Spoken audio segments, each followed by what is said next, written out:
Así andan las cosas, estamos a 25 días de las elecciones, 25 días para llegar al domingo electoral, domingo 2 de junio. Vale la pena hacer de esos cortes de caja que tanto te gustan. Lucy Bravo, Lucy, ¿cómo estás? Es lo mío.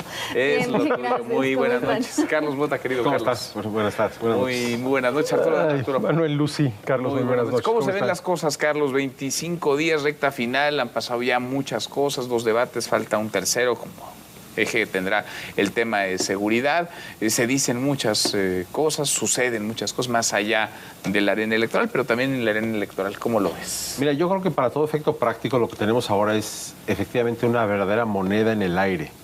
Es evidente que en las últimas semanas, meses, hemos estado leyendo editoriales, titulares de periódicos, que por todos lados están tratando de posicionar a una candidata, a otra candidata, o que si sube Maines ahora en el tema de la elección presidencial.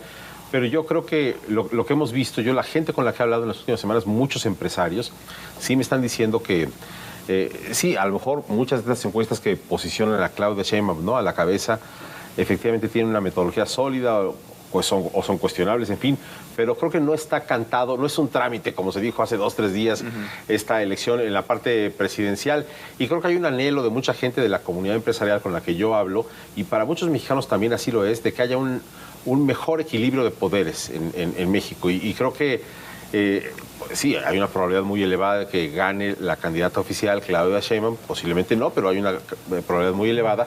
Pero creo que también hay una probabilidad elevada de que el Congreso quede pues razonablemente equilibrado, dividido, como para que la futura presidenta tenga que negociar, lograr acuerdos con el Congreso, con varias fuerzas políticas, y con esto pues continuar la transformación, si es que gana ella, como así le llama, o darle un vuelco al país. El contexto no está fácil. Yo creo que episodios como los que estamos viendo hoy, ayer, en el tema de los apagones, pues le ponen muy difícil al gobierno y a su candidata la posibilidad de una continuidad, presumiendo una cosa que el presidente mismo puso en el contexto de los últimos 4 o 5 años. Se hizo la política energética que él quiso, y a pesar de eso tenemos apagones en varias ciudades del país ayer y hoy, cuando pues en otros países como en Estados Unidos también está la ola de calor, y pues no está ocurriendo lo mismo, ¿no? Entonces no es un tema del calor, es un tema de que está mal manejada la política energética de México, y en ese contexto pues le podemos sumar lo que queramos.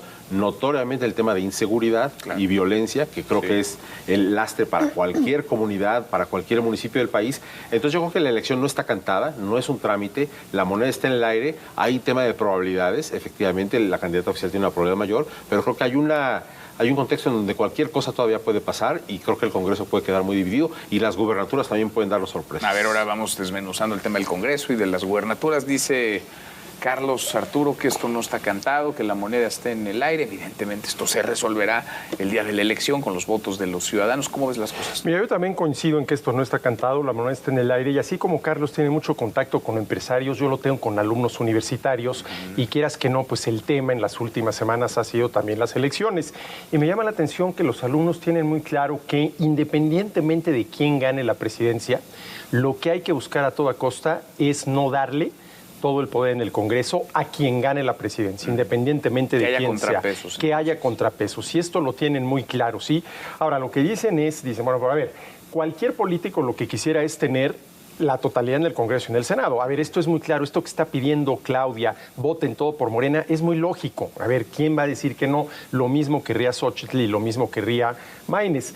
Pero sí queda claro a mí con los muchachos, y no es de platicar con uno, es de tener conversaciones en el salón de clases, en la cafetería, de que, bueno, independientemente de quién gane la presidencia, hay que cuidar que el Congreso sí quede equilibrado, que no se le dé todo el poder a quien quiera que gane la presidencia. Y efectivamente esto no está cantando. Mire, estaba yo ahorita revisando los resultados de las últimas encuestas de los últimos 10 días que se han hecho, lo que se han publicado, y sí, efectivamente Claudia tiene una ventaja importante sobre Xóchitl y también sobre Maines.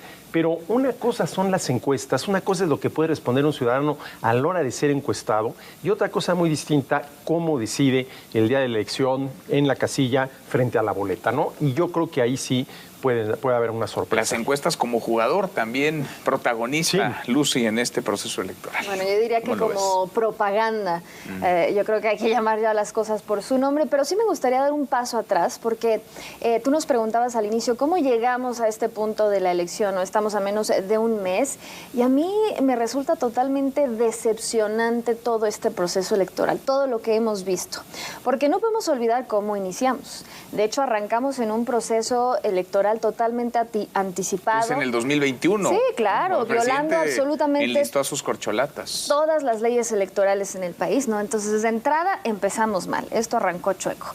Y si a esto le sumas que, pues efectivamente, una vez más, nos están saliendo carísimas las elecciones, las campañas, con un presupuesto aprobado de alrededor de 10,444 millones ¿no? y centavos de pesos para gastos de campaña y rubros tan abstractos como franquicias telegráficas y conceptos como actividades ordinarias y específicas, es decir, para hacer absolutamente lo que quieran. Y por eso tenemos la calidad de las campañas que hemos visto también a lo largo de los últimos meses, donde pues tenemos a candidatos desde repartiendo cervezas hasta haciendo bailes y haciendo pues uso discrecional de nuestro dinero, nuestros impuestos, nuestro presupuesto. Y eso me parece precisamente pues muy injusto y me parece un insulto a la ciudadanía, porque no nos merecemos esta calidad y este nivel de debate.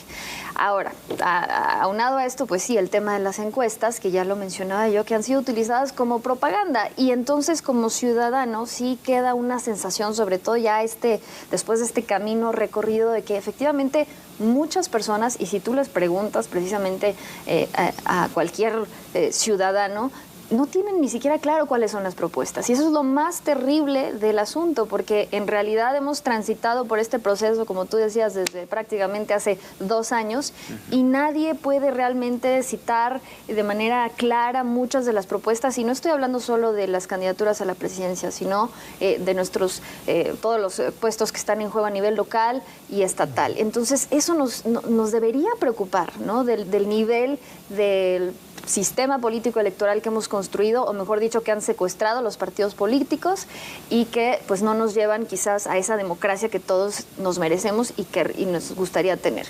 Y efectivamente coincido en que va a haber sorpresas. Hay incluso muchos pues, análisis que apuntan a que podría haber un revés importante para el partido gobernante en Morena, en varios estados, donde pues la oposición retendría al menos 3, quizás, gubernaturas, el caso de Jalisco, Guanajuato, Yucatán, pero también Morena podría perder Veracruz y Morelos. Algunas encuestas apuntan exactamente a que la Ciudad de México incluso va a ser un escenario sumamente competido y que es la joya de la corona por obvias razones, y que esto pues sí pintaría un panorama al menos interesante, en el que sí, hoy en día Morena gobierna 23 estados, pero la tasa de alternancia es de un 59% en el país, lo cual nos Y no es menor ese terreno, el de las gubernaturas. O sea, son 9, incluida la jefatura de gobierno, las que estarán en juego. Ahora le entramos al Congreso también. Pero a ver, digamos, de las 9, dices, quizá claras para Morena, para la 4T, Chiapas y Tabasco, ¿no? Para el PAN, para la alianza, digamos, opositora, claras Yucatán y Guanajuato. Y tienes al resto, probablemente Movimiento Ciudadano repita en Jalisco, pero tienes al resto en escenarios competitivos, al menos, si no es que cerrados: Ciudad de México, Puebla, Veracruz y Morelos. Sí, lo que te habla o refleja que en realidad sí se ha erosionado la narrativa de la agenda pública nacional desde Morena y desde Palacio Nacional. Sí ha ocurrido esa erosión que a lo mejor hace unos 4 meses no teníamos tan claro que ocurriría, porque se hablaba de un carro completo en las gubernaturas, quizá no en el caso de Jalisco, ¿no? Por ejemplo, pero prácticamente los morenistas daban por hecho que desde el año pasado, pues esto era una elección, un trámite, ¿no? En el caso de gubernaturas y quizá también para el tema del Congreso. Y no es así. Y creo que sí le ha pegado al gobierno este clima de inseguridad, este clima de violencia. Pues tan solo en Puebla estábamos viendo ahí, ¿no? Al candidato también siendo violentado en su entorno en su casa. Es decir, la problemática sigue siendo compleja, sigue siendo adversa, y creo que perdió en gran medida el control de la narrativa el presidente, que además ha sido el personaje de la campaña de Morena. Pero el costo solo lo ha trasladado quizás al ámbito local. Sí. Porque en la contienda presidencial no lo vemos, digamos, el efecto. Pero sí existe. O sea, pero entonces ves al presidente como un actor protagónico. El presidente es un actor protagónico al cual se le ha erosionado en alguna medida este discurso de que la Cuarta Transformación, por lo menos como bien dices, localmente es imbatible. Y es algo que efectivamente estamos hoy hablando de esto, que no lo hubiéramos dicho hace apenas unos 4 o 5 meses, ¿no? Entonces sí me parece que ha perdido y la ciudadanía ha despertado localmente o con algunos temas puntuales, los apagones, ese tipo de cosas, a la gente le empiezan a importar a la hora de valorar. Pero en ese sentido, entonces las campañas sí acomodan cosas o sí pueden mover cosas. Yo no sé si las campañas como propuesta acomodan cosas o más bien las problemáticas ponen en suerte la realidad a mucha gente en cada localidad del país. Y la problemática puede beneficiar a uno y perjudicar al otro, ¿no? Las campañas, ¿hasta qué punto realmente influyen en las decisiones de las personas? A ver, si hoy le preguntas a la gente, a ver, ¿qué es lo que propone Claudia Sheinbaum? La mayoría te responde el segundo piso de la Cuarta Transformación, porque eso, bueno, se repite una y otra vez. ¿Ya en qué consista? Empiezas en preguntas concretas, ¿quién lo sabe? ¿Qué propone Xóchitl? Regresar a algunas cosas que nos quitaron, como es el caso del Seguro Popular, el caso de las guarderías, etcétera, etcétera. Pero más allá de eso, Manuel, realmente la gran mayoría de la gente no está enterada. Tal vez porque al final de cuentas no les interesa. Esto también tenemos que tenerlo. A ver, para que la democracia funcione necesitas ciudadanos que no solamente vayan a votar, sino que vayan a votar informados. Y aquí la pregunta es, a ver, una persona, ¿por qué vota? A ver, puede votar por el partido. Independientemente de quién sea el candidato y qué proponga, yo voto por este partido porque desde mis abuelos. Puedes votar por el candidato independientemente de qué partido sea porque te cae bien, etcétera, etcétera. Y podrías llegar a votar por alguna idea, algún programa en concreto independiente de que lo proponga. Entonces, ¿por qué vota la gente? No lo sabemos. Pero lo que sí llama la atención, y estoy de acuerdo con Lucy, es que la mayoría de las personas, así que vamos, están bien informadas. Pues la verdad es que no. Y son tantos los temas, Manuel, tantísimos los temas las problemáticas. Que también, a ver, si a mí dices, bueno, estoy más informado del tema económico, sí, ya sería el colmo que no lo estuviera. Pero hay muchos otros temas en los cuales tengo idea general. Pero a ver, el tema quizá que más duele hoy es el de la seguridad. Sí, ese sin duda. Y la violencia, podríamos hablar de salud, que es un tema también muy sensible para la población, empleo, crecimiento económico, educación, por supuesto. Ahora, me gustaría detenernos en ¿cuánta gente podría salir a votar? Digamos, si revisamos el histórico, y es parte de los análisis que hacen las propias candidaturas y los equipos de campaña, tanto porcentaje de gente que salga a votar, digamos, se le resta o le suma potencial a ese voto duro ya de alguien, ese voto corporativo, ese voto incluso clientelar. Históricamente, las últimas 5 elecciones presidenciales han tenido una participación del 63% de los votos. En un escenario así, en un escenario o incluso en donde la participación sea mayor o menor, quién pierde, quién gana, qué podría ocurrir en el terreno de la presidencia y en el terreno del Congreso también, porque es, a ver, si nos regresamos 6 años atrás, López Obrador gana con más del 50% de los votos y construye una mayoría en el Congreso que le daba para las 2/3 partes en Cámara de Diputados, no en el Senado, pero en Cámara de Diputados. ¿Y cómo ves el escenario ahora para este 2024? Bueno, de entrada estamos hablando de un padrón electoral histórico, ¿no? Por la cantidad de potenciales votantes y pues también creo que históricamente, digamos, el abstencionismo tiende a favorecer al partido gobernante. Entonces sería sumamente lamentable sí que veamos cifras de un abstencionismo mayor o similar a lo que hemos visto en elecciones pasadas, porque pues eso evidentemente, aparte de que nos sale caro, porque ya les hablé un poco de los costos, por ejemplo, de este proceso electoral, porque sería casi como ir a comprar el súper y dejar que se te quede ahí la comida en el refrigerador, cuando ya pagamos por el voto, entonces pues hay que salir, ¿no? Y ejercer el voto. Pero bueno, yo creo que justo a mayor participación hay, digamos, una mayor, digamos, factura al partido en el poder. Y entonces ahí es donde podríamos ver estos escenarios y de efervescencia alternancias. Como para que haya una participación similar a la de 2018, 2012, 2006, menor a esas elecciones, mayor a esas elecciones. Yo me atrevería a decir que incluso mayor. Yo creo que mayor. Yo creo que la gente está muy entusiasmada con salir a votar como instrumento para hacer valer su voz porque en este gobierno la verdad es que se escuchó poco a mucha gente, a muchos grupos, a estos grupos culturales, a grupos de científicos, a grupos de académicos, toda esta política pública que erosionó la relación del propio Ejecutivo con muchas comunidades. Hoy finalmente estas comunidades están viendo que tienen una posibilidad de hacer valer su voz a través del voto. Entonces yo sí he escuchado a una cantidad enorme de gente que incluso viviendo en el extranjero me dicen van a venir mis hijos que viven afuera, van a venir una semana antes, van a quedarse aquí, van a votar. O sea, tenemos todos que votar. Y yo creo que eso va a auxiliar mucho a tener una amplia participación. Me atrevería a decir que vamos a alcanzar pues un buen promedio de estos 60, 62, 65%. Ojalá fuera así.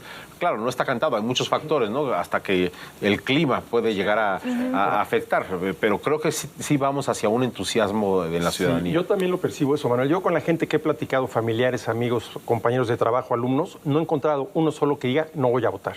Hay quien no sabe todavía por quién, pero ninguno que diga no, yo no voy a votar, es una pérdida de tiempo, a mí no me interesa. Esa participación suele ser mayor, ahora, puede ser mayor, 70%. ¿Qué es lo que se dice? Que entre mayor sea la participación, mayor la probabilidad de que gane Xóchitl y pierda Claudia, lo cual quiere decir que tal vez quien no iría a votar sería alguien que hubiera ido a votar por Xóchitl, pero que con aquello que dicen que ya está cantado y que de todos va a ganar Claudia, pues yo para qué voy a votar, lo cual también es un argumento que habría que pensarlo si realmente es así, ¿no? Si realmente es así, pero yo sí noto a ver, no te voy a decir que están todos muy contentos, que bárbaro, va a ser así. Muchos de ellos inclusive lo ven como una obligación, pero voy a cumplir con mi obligación. Con preocupación de... Sí, bueno, si a ver, no voy, sí, claro, estoy regalando mi voto. porque dicen, bueno, ya sé que mi voto no cambia absolutamente nada. Pero el sí, mío solo pero le va sumando. ¿Y es una elección plebiscitaria? Sí. ¿Ves una elección de 2 o ves una elección de 3? No, de 2. De 2. ¿De 2? De 2, sí, yo por creo supuesto. Que sí, de 2. Es una elección entre Claudia Sheinbaum y Xóchitl. Y me atrevería a decir que es más que eso, un referéndum sobre la administración actual. Del observador, sí. Pues es que sí, es muy vigente este tema de que el presidente alejó a muchísimos grupos con los cuales además se sentía muy cercano hace 6 años. Y ahora estos grupos están activamente diciendo... Pues Maínez está, digamos, fuera de la ecuación. Está yo creo que para efectos prácticos sí lo está, ¿no? Ahora, mira, lo que dice es que alejó votantes, lo que dijo López Obrador de los habitantes de la Ciudad de México. Sí, las clases medias. Las clases medias están en mi contra. O sea, bueno, también ahí dices, qué tan hábil es, ¿no? Realmente para tratar de jalar en estos momentos más votos o a su quién causa. le está hablando, ¿no? También. Y la oposición, Tiene un grupo, la oposición también dejó mucho que desear en todo este proceso, porque pues no lograron evidentemente capitalizar esto que mencionábamos, y tampoco pues estas propuestas de posibles desapariciones de las instituciones y demás, eso no conectó. Y creo que sí, una oposición débil fue uno de los también factores. Mira, ninguna de las campañas es contundente. A favor.